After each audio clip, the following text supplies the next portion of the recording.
Esse projeto de emenda constitucional que eu pedi baixada de pauta até na segunda-feira, ele prevê o aumento gradativo do investimento em educação até atingir 30%. Não significaria que esse projeto, assim que aprovado, passaria de 25% para 30%, porque a Constituição Federal, ela diz que estados e municípios têm que investir no mínimo 25%. Ela não diz que são 25%.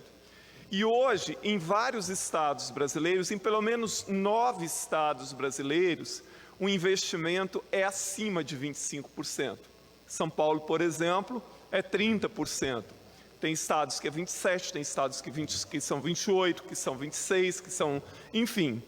Então, nós não estamos propondo nada inconstitucional, muito pelo contrário. A Procuradoria da Casa deu pela constitucionalidade, deu parecer pela constitucionalidade da nossa PEC. E penso que, em virtude daquilo que ocorreu em Aracruz na semana passada, e aquilo que as escolas têm vivido permanentemente, é fundamental aumentar investimentos na educação, porque educação não é gasto, é investimento com educação. E hoje nós temos ainda uma infinidade de deficiências, e normalmente quando você pleiteia que na educação seja investido em determinado setor, a primeira desculpa que vem é, olha, para investir nisso nós vamos ter que cortar aquilo. Ora, não é possível que assim seja. Então o que nós estamos pleiteando é que o Estado do Espírito Santo aumente gradativamente o percentual a ser investido em educação até atingir os 30%. E lembrando, em um período, isso seria apenas a devolução daquilo que foi extraído da educação capixaba por mais de 10 anos. Como bem lembrou o deputado Freitas ali, foi uma luta minha e uma luta que eu fiz sozinho para reverter um absurdo que ocorreu aqui no Estado durante 10 anos, com o aval do Tribunal de Contas e com o aval desta Casa, investindo menos de 25% na educação.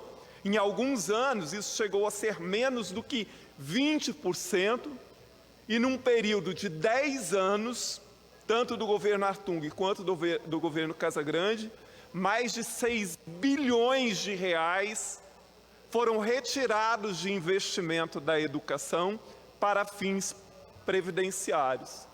Eu cansei de dizer desta tribuna aqui e alertar esta Casa que investimento em educação, porque quando a gente fala desses 25%, nós estamos falando do que se chama de MDE, Manutenção e Desenvolvimento da Educação, que está regulamentado pela LDB, artigo 70 e 71, que diz claramente como esse dinheiro deve ser utilizado. E, muito obviamente, não tem uma vírgula sequer que regulamenta o artigo que obriga os 25%, dizendo que esse dinheiro pode ser utilizado para pagamento de aposentados ou pensionistas. Essa era a coisa mais óbvia do mundo.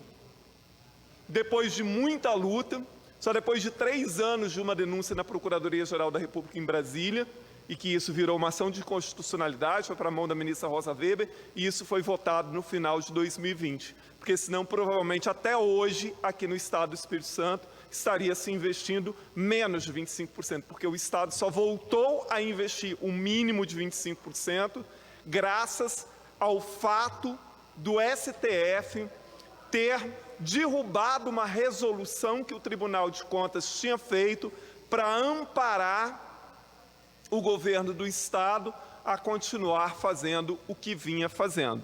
É tão somente isso. E nós vamos bater o pé em cima dessa PEC, porque ela é fundamental. E mais uma vez eu digo, depois do que aconteceu em Aracruz na semana passada, é mais do que provado que nós precisamos de mais investimento para a educação na área da segurança de professores e alunos da escola, e aquilo que a gente vem falando e que eu falei muito exaustivamente hoje pela manhã, que é uma política de apoio à saúde mental de professores e alunos nas escolas. Muito obrigado, deputado Ari.